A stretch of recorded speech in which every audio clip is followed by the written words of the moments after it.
1975, Robert Craig Knievel, many of you know him as Evel Knievel, motorcycle daredevil. He was at Wembley Stadium in London, England, and he was trying to jump 13 double-decker buses. He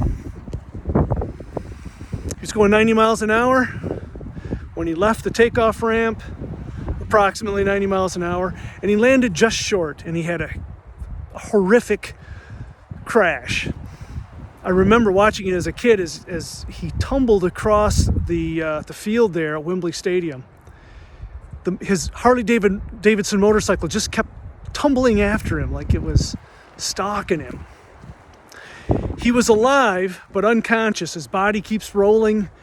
The motorcycle keeps tumbling behind him. Finally, when he comes to a stop, the motorcycle lands right on top of him. It was horrific.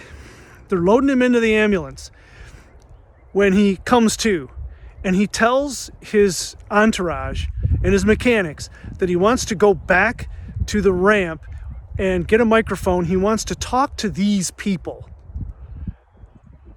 And so they do. They take him to the top of the ramp and they hand him a microphone. Now remember, he's got bones sticking out of his hands. There's blood coming from his mouth. He's got a broken pelvis, other broken bones all over his body. He had just been in a motorcycle crash going 90 miles an hour. They give him the microphone and he says, "People of this great country, I want you to know that you are the last ones to ever see me jump. I will never, ever, ever jump again." And then they haul him back down the ramp, they put him in the ambulance, and they drive him away. He was a badass. So in the hospital a couple of days later, when, I don't know, his entourage, I suppose, are showing him the newspaper, it says that Evel Knievel retired this past weekend. And he's like, what? What did I do? I retired? No. So he calls ABC, who was going to air it that Saturday on Wide World of Sports. And he said, don't air that speech at the end. And they said, we're going to air it. And he said, I'll sue you. And they said, we don't care. This is gold. So they aired it, and it became part of the legend of Evel Knievel. In the next few days, in the next week, we're going to find out if we're going to have to stay at home longer. And if we do, sit with it. Think about it.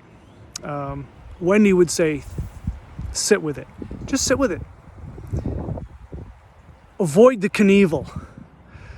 Avoid being in shock and making a decision that you'll regret. Think about it.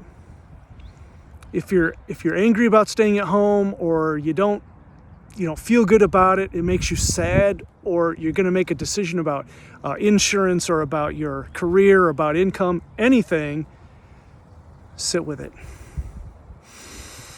Because you don't want to do the Knievel. Avoid the Knievel. Avoid the Knievel. Avoid being in shock and saying something or making a decision that you'll regret. You'll be glad you did.